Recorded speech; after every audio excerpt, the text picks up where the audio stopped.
heads of state. I don't know whether you know them. His Excellency Jakaya Kikwete, the one who was speaking, former President of Tanzania. His Excellency Desalegn, the former Prime Minister of Ethiopia. His Excellency Koroma, former President of Sierra Leone. His Excellency Mazuki, former President of Tunisia. You know where Tunisia is? Many of you don't even know. It is near Libya. They know Libya more than Tunisia. The Right Honorable Prime Minister, the Right Honorable former Prime Ministers, the former Vice President, Professor Gilbert Bukenya, and all the dignitaries here. The theme is sustainable development in Africa. And we have been engaged with this issue since independence. Our political movement, which started as a student movement, had time to study and sort out our thinking, because thinking is quite confusing. Now, in the last 60 plus years, as a student movement, as a fighting force, liberation movement, and as a political party in government, we have identified what we called strategic bottlenecks that block socio-economic transformation in Africa.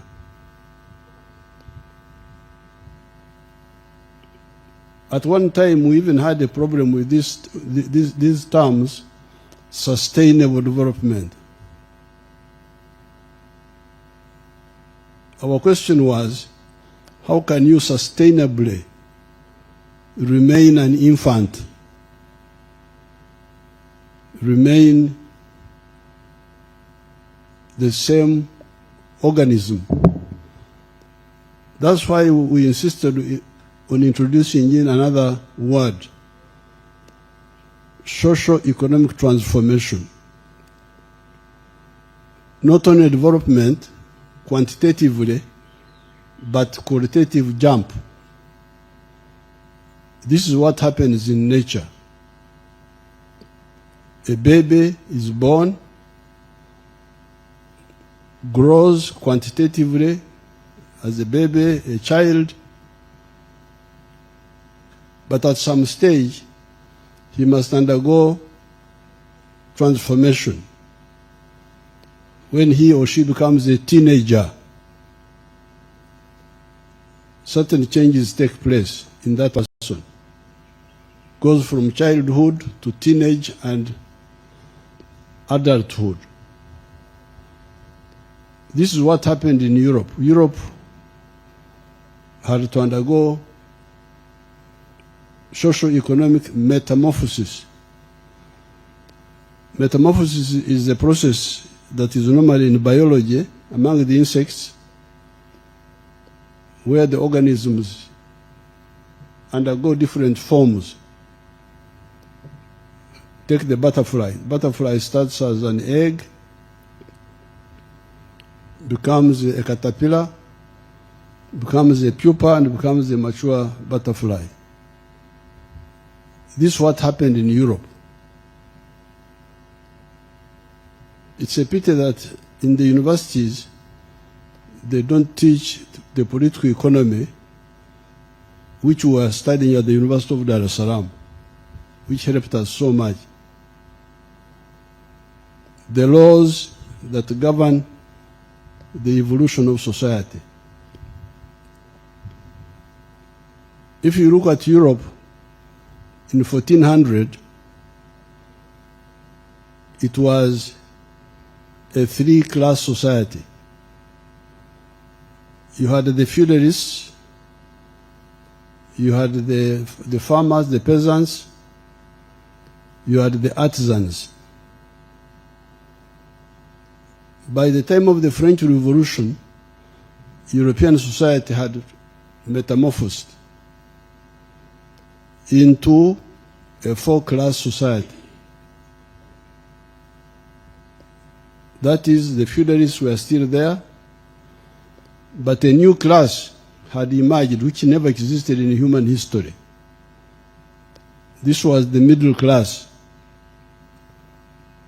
The people who made a living between the difference between the cost of inputs and the final product. What we call profit.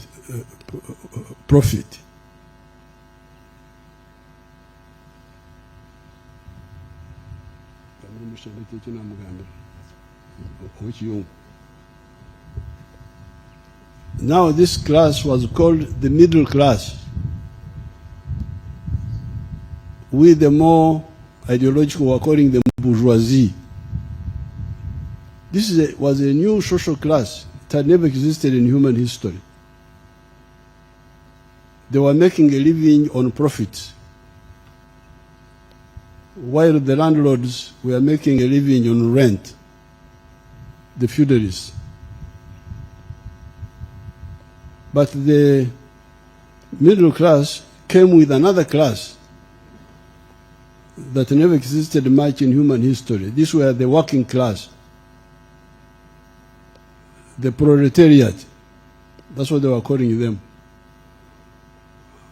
How were they living? They were living on wages, on salaries. They had nothing else to support them except the sale of their labor. And then the peasants were still there. If you go to Europe now, you will no longer find the feudalists, they are no longer there. You will no longer find the peasants, they are no longer there. You now have the middle class and the skilled working class. So here, when we talk of sustainable development, does it include transformation of the society? If you have a peasant producing another peasant, and you go to the villages, you find 3 generations of peasants, grandfather, father, grandchild, they are all there. This is very dangerous. So therefore, I would really appeal to the thinkers to also emphasize this issue of qualitative jump of the society. And in order to assist this qualitative jump, we identified a number of bottlenecks that were blocking it. Bottleneck number 1, in the case of Africa, before independence, we had a problem of no freedom, lack of decision to make, of power to make our own decisions. So that would have been bottleneck number 1 before independence. But after independence, in many countries, when you hear this chaos in many parts of Africa, it is on account of a weak state. A state without the pillars to support it. Without an army, without a political structure of organized politics, because you cannot have an army without a historic mission. all armies have a historical mission. The British Army was called the Imperial Army.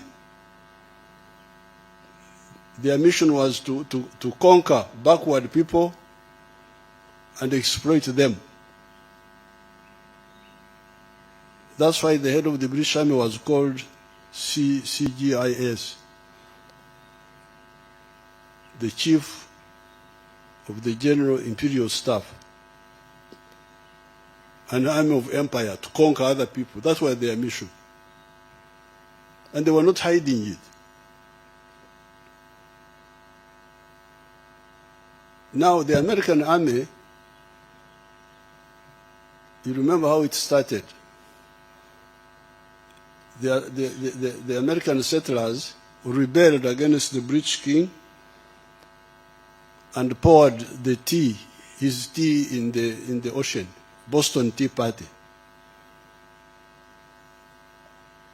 And their slogan was no taxation without representation. In other words, they were making middle-class demands of democracy. So they had a political movement, a movement for democracy, political. But that political movement needed an army to defend it. That's how you get the army of George Washington, the Continental Army. So the army of the Americans is to defend capitalism. The Red Army is an army of peasants and workers to defend the interests of those people. What are the African armies for? This is the problem we had here. We had Idi Amin. Idi Amin, that is a soldier. A soldier of what? What is your mission? I'm just soldier. Soldier. Without mission. This was part of the crisis. So, a weak state, because you don't have a political movement in that country, which now creates for you a capable army and other structures. Mwalimu Nyerere, our elder, had to resolve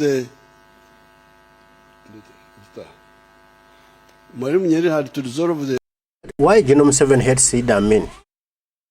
He can't speak without bashing Idi Amin because he was a great leader. He was a patriot. He developed Uganda. Yali alumirirwa abantu ba wansi ba mwana w'inchi. Ng'ayagala nnyo ensi ye era ng'akulakulanya nsi ye. Idi Amin built and built all Uganda embassies in all biggest countries. In the US, Idi Amin. Name any country, Idi Amin made that Uganda is famous there. Uganda is known there. Uganda has a stake in that country by putting a Ugandan embassy. And not cheap ones, good-looking Ugandan embassies. By asking General Museveni, for 40 years now, what has he done for Uganda? The old Tanganyika rifles and create TPDF, Tanzanian People's Defense Forces. That's one of the reasons I'm sure Tanzania has been stable all this time, unlike all of us who had a lot of problems. So strategic problem number 2 after getting independence has been a weak state. But the weak state is from, you could call it strategic bottleneck number 3, wrong politics. Politics without a historical mission. The politics of identity. If you say our politics are politics of tribes, of religion, of gender chauvinism, how would you build a capable state? This is the problem we have in some of the countries. Clan armies, sectarian armies. Countries have broken up because of identity. When I went to Sudan, Khartoum, I asked them, I said, what do you call identity in Arabic? They said, Hawiya. And what do you call interests in Arabic? They said, Maslaha. So I said, what is your politics? Is it Maslaha, interests, or identity? Hawiya. So that would be the third bottleneck, the wrong politics. Weak state created by bad politics, politics of identity rather than politics of interests. I don't have time to go into all that, but in some of the documents we have elaborated it. The fourth weakness bottleneck we have seen has been the suppression of the private sector. This was another mistake. It is true that people can work for altruism. So you have got a few people who can work without not working for selfish interest. But the majority of the people work more for private interest. So the separation of the private sector, like happened here in Uganda, Idi Amin expelling our Indian people, was a big mistake. It set us back so many years. And the Indians were helping us, bringing entrepreneurship.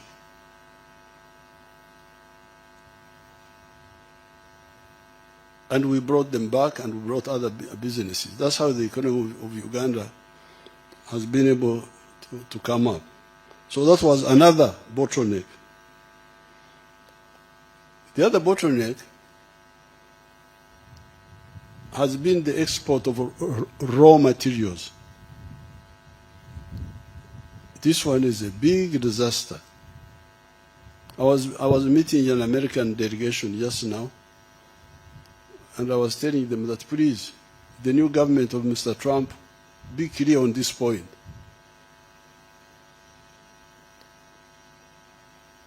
When you export and process coffee, as we have been doing all this time, you get about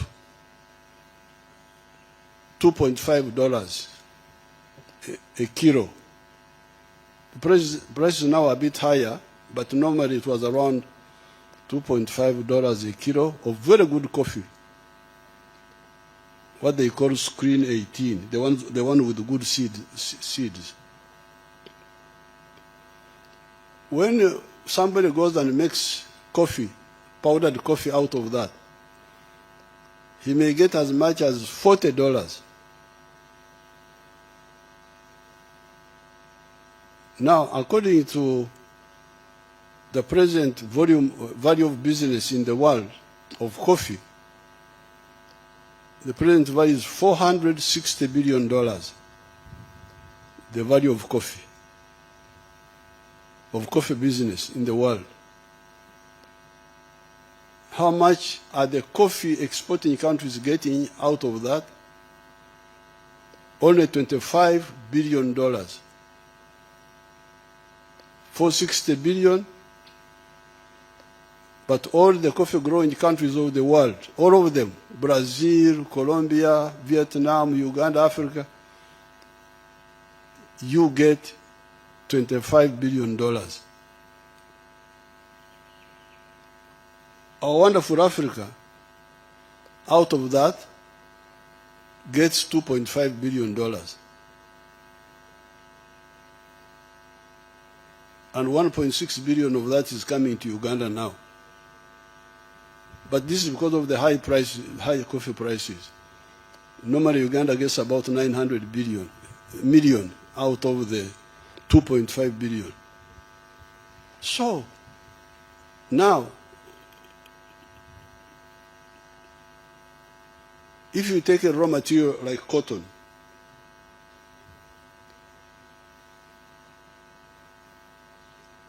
so in other words, in every kilogram of coffee, Africa is donating about more than $20 to the rest of the world, if not more. But also donating jobs.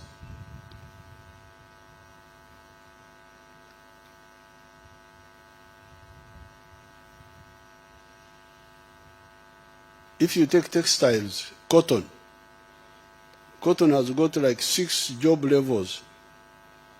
You grow the cotton, that's some job. When you harvest the cotton, you gin it, you remove the seeds. That's another level of jobs, the ginneries. Now, much of the African cotton has been ending there. They export what they call lint cotton, cotton without seeds, after removing the seeds. Then somebody else goes and does the spinning. Spinning is another level of jobs. Then the weaving, that's another level of jobs. Then the printing of colors, that's another level of jobs. Then the tailoring now to make garments, that's another level of jobs. Of course, there are other values in cotton which Africans were not bothered with. Gunpowder is from cotton. People don't know that. That's why the Chinese were taking a lot of cotton. Because part of the cotton is what you use to make nitrocellulose, which makes the gunpowder. So that's another bottleneck. They're relying on raw materials, exporting. You are donating money and donating jobs. When you see these children dying in the Mediterranean, going to Europe, this is the problem. They are being killed by these economies of raw materials. So you can go to every raw material, whether it is agro-based or minerals. Some people wanted us to export. We have got very good iron ore here. The best in the world, high grade, 70% pure. It's the best. There's only the one of Peru is near, about 50%, but ours is much higher. So some people wanted us to export iron ore, or butare, we call it in our language, to India. And one of our districts, where some people who are here, whom I see come from, had already made a deal with India that we sell our iron ore to them as iron ore. I said over my dead body,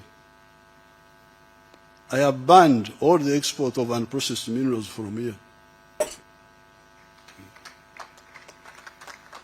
Let them stay in the ground. When the grandchildren come, they will get them out. So, a ton of iron ore at that time they would give us $47. Then they go, because it is very high quality, a ton of iron ore gives you 700 kilograms of steel, almost 1-to-1. Now, from a ton of steel, that time they were getting $900. So, the sleepy Africans here, the French have a good word, dormir beaucoup, that we are sleeping too much. The sleepy Africans would get $47, a clever outsider would get $900 from almost the same amount of. Later on, when the price had come down a bit of steel, it was about 600, 700, I don't know where it is now. But it's much more than what we would be getting. So I said, no way let the iron ore stay in the ground. Because then you would be losing jobs, losing money. So raw materials are a curse. I don't know what this forum has, what position they have taken on it, but really that is a real curse. Now, sometimes when Africans wake up a bit, they concentrate on import substitution. But that's not good enough, because the internal market is not big enough. We must, yes, do import substitution, but also engage in export promotion, because the export markets are bigger than the internal market. That's also another area to look at. Now, the other bottleneck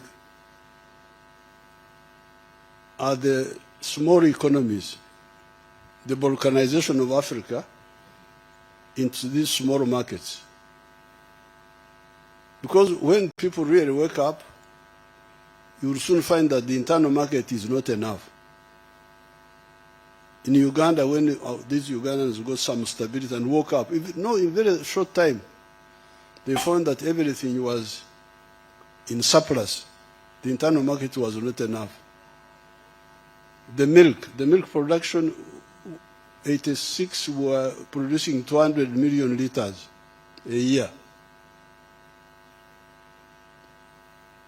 We are now producing 5.3 billion liters of milk a year. But the Ugandans consume only 800 million liters. So more than 4 billion liters of milk is surplus. The internal market is not enough. Maize, cement, steel, all those products, tires and so on, industrial and even agricultural. The internal market is not enough. So that's why the regional market becomes very crucial. I'm very grateful to the East African leaders when they agreed, including people like His Excellency Chikwete, when they agreed that we revive the East African community and expand it. And also all the African leaders, because they have agreed on the CFTA, Continental Free Trade Area of the whole of Africa. It's already signed, but the only problem is implementation. So the forum should look at how we can intensify, because part of the problem of the CFTA is the infrastructure. At one time, we were talking of the railway from Djibouti to Dakar, from Mombasa to Kisangani. But now, I no longer hear about that. So in terms of our sensitization, we should emphasize that the market, the infrastructure to support the market.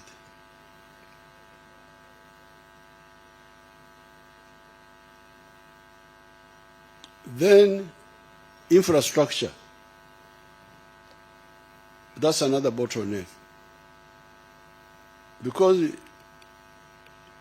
we were talking with the World Bank.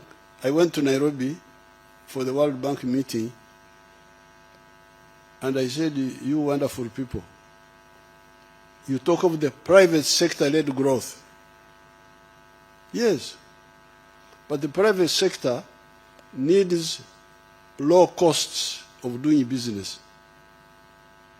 which means low cost of electricity, low cost of transport. Labor is low cost, that's no problem in Africa. The labor is not expensive. But you need low cost of money in the bank, and so on, which means infrastructure. So infrastructure must be emphasized, not just And when the World Bank talk of infrastructure, sometimes they talk only about the roads. The roads are good for cars and passengers, but not good for cargo. For the cargo, we need the railway. The railway and the water transport. They are much cheaper. So that's another bottleneck. Then, of course, education and health, the human resource. The human resource, you cannot have the transformation if your people are not educated, they are not healthy, they are not skilled. Here in Uganda, we have been having another bottleneck. This is the big proportion of the population outside the money economy, only working for the stomach, for eating. Because here in Uganda, you don't have to be very, very brilliant to survive. You can survive even if you are not. You eat mangoes, you go to your relatives, you spend all the time. Your relatives see you coming. Where are you going? I have come to see you. Imagine. Neja kubareba. Nise kubareba. I have come to see you. The man is not working, he's not what, but he's eating. So, we checked when we came into government, and we found that by independence, only 4% of the homesteads were in the money economy. The rest, 96%, were outside the money economy, working only for the stomach, for what they call subsistence. That because the land is so rich, you can grow food which you eat, even if it's not very nutritious, but you appear to be alive.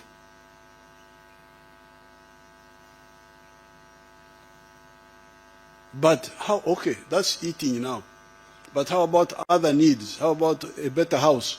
How would you build a better house? Because you need money to buy cement, to buy this, to buy this. How about transport? A better means of transport. Those are non-food needs. So even if you are growing your own food,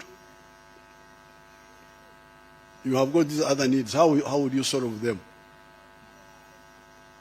That's why, when we checked, we found that only 4% were in the money economy by independence.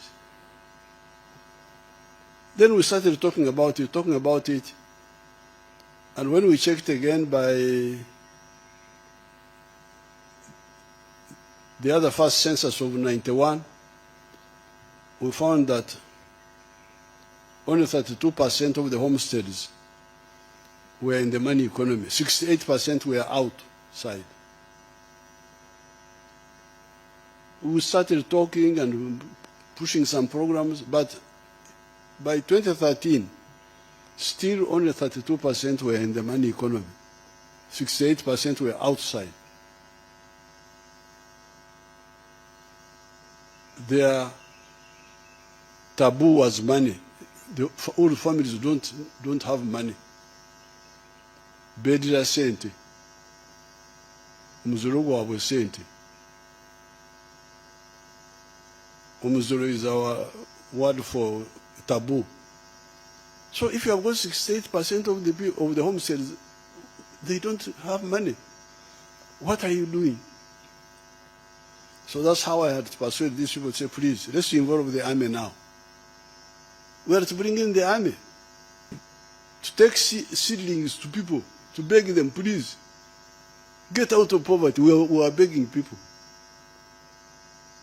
Grow coffee and get out of poverty. Take free seedlings, no buying, no what. Taking it to them. Seedlings, this one what, this one. breeding and planting materials. We are calling this Operation Wealth Creation, using the army. Now, when we checked, by 2019, the people in the money economy were now, for the first time, 61%. The ones who are still outside the money economy were 39%. Now, the army also had started making their own mistakes, so we decided to change and give the money to the people themselves in the parishes, called parish development model. Each parish to get annually some money, which they put in their circle, in their... I'm just worried of one thing. That Museveni doesn't know what's going on the ground. He's disconnected with the people, he's disconnected with the ground. How can you say parish development model when no one is developed through that system? No one, nobody. The money is just being stolen. And you come out to your fellow leaders as you are developing Uganda, as you are asking Ugandans to grow coffee and they are not growing. Bro. The reason why Ugandans are not growing coffee is the price. Price comes in when the transport system is poor. We grow our coffee, we want to sell at a reasonable price, but the buyers, they are saying, no, look here, fuel is high. We consume a lot of fuel coming to you. Kati nebasala ebbeeyi y'ogula emmwanyi yaffe ne tutunda ddondolo. Kati onoofuna ddi amaanyi agaddamu okugula emmwanyi ogirabire nga otunda ddondolo. Okitegedde? General Museveni akiringa ebintu ye kennyini, he kills everything. N'amaani avayo n'alwana nti ate abireviving ng'odde yabitta dda. Okitegedde? Mufere okuteeka mu war the system eneetuyamba okulima emmwanyi nga tugifunamu. Kamanyi bwe nnima emmwanyi yange tejja kugwa bbeeyi kusukka 2,200 oba 3,000. Tekisoboka. Okitegedde? Lwaki mba sirimu mu mwanyi gwange n'enfiirayo? Naye ng'omanyi ogenda kulima emmwanyi ddeyo mu siringi 600. Abantu mubasaasire. General Museveni kibutamanyi what's going on.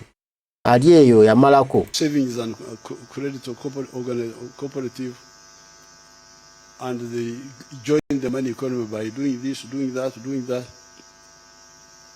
When they checked the other time, they said the figure had now gone to 33%, still outside 67% in the money economy.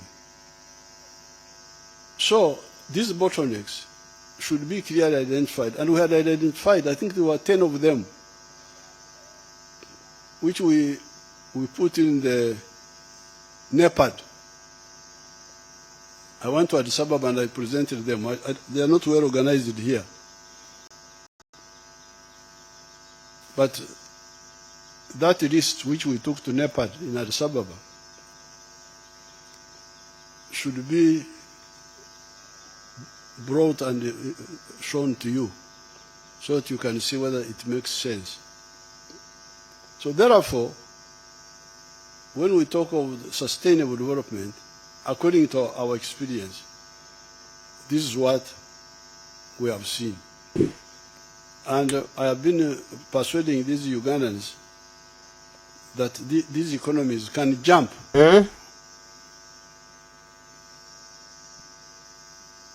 I have told them that they must aim at a 500 billion economy in the next few years. For them, they talk over 2040. I said that's too far.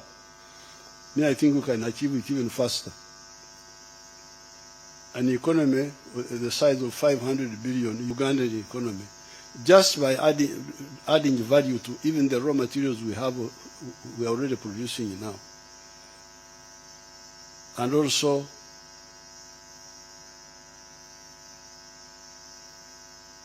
building a new economy of, because the economy of Uganda has gone through 5 phases now, since we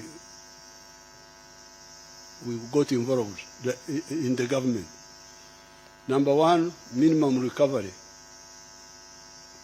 Number two, expanding the old colonial economy. Number three, diversifying. Number four, value addition. But also, number five, the knowledge economy. The economy of automobiles, of vaccines, of science, not just simple adding value to the raw materials. So with these few words, I welcome you to Uganda, and I wish you good luck. Thank you very much. Good luck, General Kaguta Museveni. But we need a leader who knows what's really taking place in the society. And tuvan moyisto loyo wa bulikadde